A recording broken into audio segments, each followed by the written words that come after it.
Kalau lu suka Disney dan pengen tahu tentang rahasia dapurnya Disney, mending lo baca ini.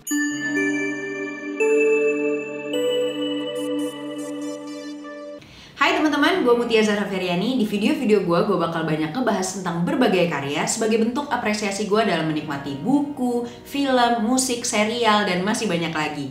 Jadi buat teman-teman yang berkenan, silahkan subscribe channel ini. Dan kalau misalnya mau bermanfaat, tolong share ke teman-teman lainnya. Hari ini gue akan ngebahas salah satu buku yang baru aja gue baca. Judulnya The Experience, The 5 Principles of Disney Service and Relationship Excellence. Penulisnya tuh Bruce Loeffler and Brian T. Church. Ya, ini bukunya. Lah, kok bukan buku? Ya, gue baru aja beli buku di medium ini, namanya Kindle. Jadi buat teman-teman yang mungkin belum tahu, jadi Amazon tuh bikin sebuah perangkat gitu ya untuk membaca buku. Jadi ini tuh khusus untuk kita baca buku, bukan untuk fungsi-fungsi lainnya seperti tab-tab alat elektronik lainnya. Gue nggak mau review ini, nanti mungkin gue akan review lebih lanjut experience gue pakai Kindle. Ini karena gue baru banget, jadi gue belum terlalu ngulik-ngulik banget. Kita bahas dulu tentang penulisnya. Ini gue jadi ngulik tentang penulisnya ini siapa sih gitu, karena ngomongin Disney nggak mungkin kayaknya outsider gitu, karena buku ini tuh ngulik banget tentang apa yang dilakukan Disney selama ini. Ternyata bener, 2 orang yang jadi penulis buku ini adalah orang-orang dalamnya Disney. Ya, mereka semua kerja di Disney. Jadi salah satu penulis buku ini adalah Bruce Loeffler, yaitu salah satu pendiri dan presiden dari Experience Internationalnya Disney. Selama 10 tahun dia di Disney, dia tuh megang salah satu posisi kunci yang ada di Disney. Untuk Bapak Brian T. Church yang satu lagi, itu adalah salah satu pendiri Experience International juga, dan dia juga adalah presiden dari Ambassador Internationals. Jadi dia nih yang mencetuskan ide tentang ambassadors di Disney. Walt Disney Company itu adalah salah satu perusahaan yang terkenal banget dengan servisnya. Nah, kita kalau misalnya sebagai konsumen gitu ya, kita selalu dapat pengalaman atau experience yang kita dapetin kalau misalnya kita nikmatin karya-karyanya Disney. Yang diciptain di Disney itu kayak sesuatu hal yang sifatnya tuh magical gitu. Jadi sesuatu yang nggak bisa kita dapetin experience-nya kalau kita mengonsumsi karya-karya atau produk-produk perusahaan lainnya selain Disney. Dan kita juga bisa ngerasain feeling-feeling happiness, joy gitu. Pokoknya hal-hal yang berbau kebahagiaan kalau kita mengonsumsi karya-karya atau produk-produknya Disney. Walaupun ada perusahaan-perusahaan lain yang juga mencoba, tapi Disney dikenal sebagai salah satu perusahaan yang sangat-sangat konsisten dalam memberikan experience ke konsumen-konsumennya. Jadi apa sih rahasianya Disney yang bikin konsumennya atau pengguna produknya atau penikmat karyanya itu tuh bisa ngerasain experience yang beda daripada produk-produk perusahaan lainnya? Ternyata di sini semuanya diungkap. Pasti nggak dalam-dalam banget ya yang sesuai sama mereka kerjain berpuluh-puluh tahun, tapi at least kita bisa lihat sebenarnya apa sih yang mereka kerjain di dalam perusahaannya. Disney tuh punya standar sendiri yang disempurnakan terus-menerus selama bertahun-tahun dari tahun 1955. Jadi waktu tahun 1955 di salah satu taman hiburannya Disney gitu ya, mereka mencoba bikin eksperimen di mana orang-orang yang datang ke sana itu bisa ngerasain sebuah keajaiban. Ini juga pasti didrive dari cerita-cerita yang emang dibentuk, ditulis gitu ya, dirancang sama storyteller yang ada di Disney Company. Di tahun 1983, jadi pemimpin-pemimpin yang ada di dalam Walt Disney Company itu akhirnya bikin ngebentuk dan ngerancang tim untuk ngebawa experience tamunya Disney ke tahap yang berikutnya. Nah, salah satu yang ditunjuk untuk bikin layanan kualitas ini tambah bagus adalah Bruce Loeffler ini gitu. Jadi akhirnya selama 10 tahun berikutnya, Loeffler akhirnya ngerencanain, ngerevisi, kemudian menyebarkan prinsip-prinsip dasar yang mereka bentuk bersama timnya untuk diaplikasikan di Walt Disney Company. Akhirnya selama bertahun-tahun Loeffler mencoba bereksperimen, dia bertemu dengan Brian T. Church, dan akhirnya nih combo sini, mereka berdua akhirnya menciptakan prinsip-prinsip yang bisa terus-terusan dipakai di dalam sistem Walt Disney Company. Dan itulah yang dibahas di buku The Experience. Simpelnya dari prinsip-prinsip yang mereka bikin, mereka menyebutnya dengan I care. I-C-A-R-E. I-C-A-R-E. I care. Kita bahas satu-satu ya. E, impression, atau mungkin bahasa Indonesianya bisa disebut juga dengan kesan. Impression adalah sesuatu yang dibangun di awal bertemu dengan konsumen. Jadi Walt Disney tuh pengen ngasih impresi pertama gitu ya, impresi kesannya untuk kita sebagai penikmat karya dan pengguna produknya Disney itu ngerasain sesuatu yang deket banget secara hubungan. Jadi kayak kita owning juga perasaan dan pengalaman ketika kita menikmati karya atau konsumsi produk-produknya Disney. Nah, impression ini penting banget dibangun di dalam Walt Disney Company. Jadi apapun produknya mereka gitu ya, mereka memastikan impression is a key, one of a key, supaya kita nih konsumen-konsumennya itu bisa ngerasain kesan yang berbeda dan punya sebuah hubungan kedekatan dengan produk atau karya yang kita konsumsi dan kita nikmatin. Kesan ini juga bisa disebut sebagai jejak, di mana kita bisa menceritakannya lagi gitu ya ke orang-orang setelah kita menikmati dan mengonsumsi karya atau produknya Disney Company.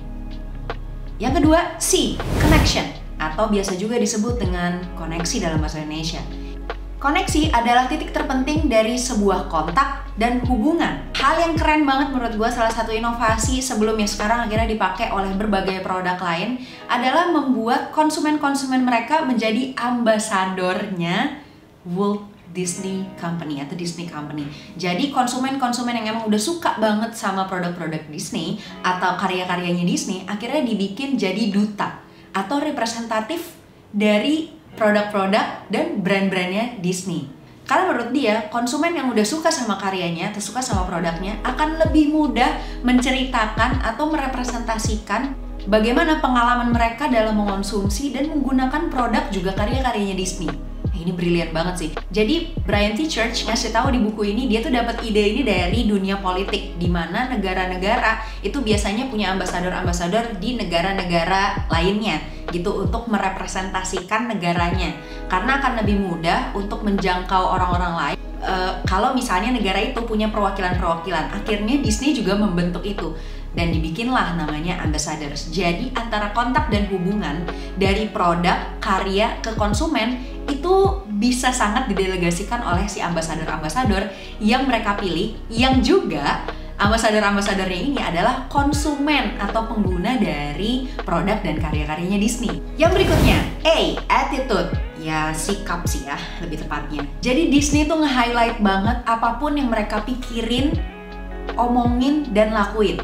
Itu penting banget di semua elemen-elemen produk dan karya-karyanya Disney. Menurut mereka, sikap yang mereka perlihatkan ke publik itu akan jadi penilaian terpenting gimana akhirnya konsumen itu bisa menikmati produk dan karya-karyanya Disney. Jadi mereka lebih hati-hati, nggak sembarangan, penuh riset, dan tentunya yakin ketika mereka mengeluarkan apapun yang mereka pikirin, omongin, dan lakuin untuk produk-produk dan karya-karyanya Disney. Disney melakukan itu untuk membangun kedekatan, kontak, dan hubungan dari company-nya ke konsumen-konsumennya.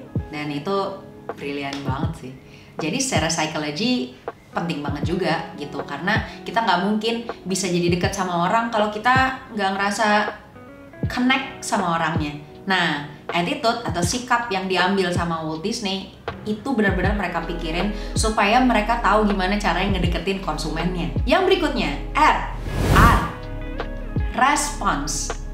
Ya, tanggapan kali ya kalau dari bahasa Indonesianya. Hal ini biasa juga disebut sebagai layanan yang merupakan tanggung jawab dari Disney Company kepada publik. Dimana kalau misalnya konsumen tuh ngerasain apapun, mereka tuh berespon cepet banget. Jadi bereaksi seolah-olah mereka tuh care banget nih sama konsumen-konsumennya. Apapun masalahnya, pokoknya ditanggepin dulu dan dicari solusinya tentunya. Jadi konsumen-konsumen ini ngerasa kayak, ih gue gak dicuekin ya, gue tuh bener diurusin ya, gue tuh dipeduliin ya sama company ini. Itu yang jadi garda terdepan dari Disney Company. Jadi menurut Disney Company, kalau misalnya cuma jualan doang, terus pas mereka udah pakai nggak ditanggepin, menurut mereka hubungan mereka dengan konsumen tuh akan putus seketika.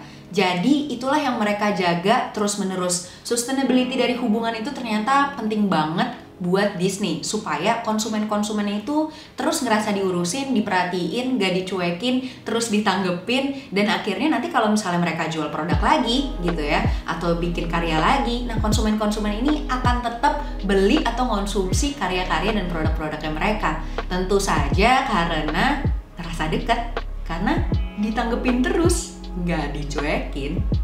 Yang terakhir, E, exceptionals. Rahasia yang juga jadi kunci dalam membangun prinsip-prinsip ini, yaitu dimana mereka menyerahkan semuanya ini kepada ahli-ahli yang punya rasa tanggung jawab tinggi untuk terus membangun hubungan, menjaga hubungan antara Walt Disney Company dengan konsumen-konsumennya. Jadi karyawan dan tim manajemen yang ada di Walt Disney Company itu tuh diajarin, dibentuk, dan mungkin juga dimentorin untuk bisa mengaplikasikan prinsip-prinsip yang ada di dalam perusahaan. Tentunya dengan rasa tanggung jawab yang tinggi dan care sama konsumen-konsumennya, ini akan memudahkan mereka untuk bisa terus bekerja dengan baik. Dan tentunya untuk produk-produk dan karya-karyanya Walt Disney Company gitu ya, bisa terus dipakai secara terus-menerus dari generasi ke generasi. Jadi yang gue dapet banget dari buku ini, ya memang karena gue juga suka sama Disney dan gue juga sedang membangun bisnis, jadi gue merasa deket banget sama buku ini gitu. Tapi hal lain yang gue rasain sebelum gue bisa mengaplikasikan ini ke dalam bisnis yang lagi gue bangun atau usaha yang lagi gue perjuangkan sekarang, gue bisa mengaplikasikan prinsip I Care ini ke dalam hubungan gue secara personal kepada mungkin teman-teman gue, keluarga gue, kerabat, atau kenalan lainnya. Karena ini bisa banget ya sebenarnya dipakai. Jadi bukan hubungan praktis, ekonomik, bisnis doang gitu, tapi hubungan yang secara hati itu dibentuk dan dibangun. Ternyata hubungan itu harus diperjuangkan. Kalau teman-teman mau belajar untuk memperjuangkan hubungan, buku ini bisa jadi solusinya. Segitu dulu review gue di video kali ini, mudah-mudahan bermanfaat. Jangan lupa subscribe channel ini, juga like, comment, dan share ke teman-teman lainnya. Dan kalau misalnya teman-teman punya rekomendasi buku apa yang mau gue obrolin, kita omongin sama-sama, bisa banget share di kolom komentar. Sekali lagi thank you banget dan sampai ketemu di video-video berikutnya. Bye!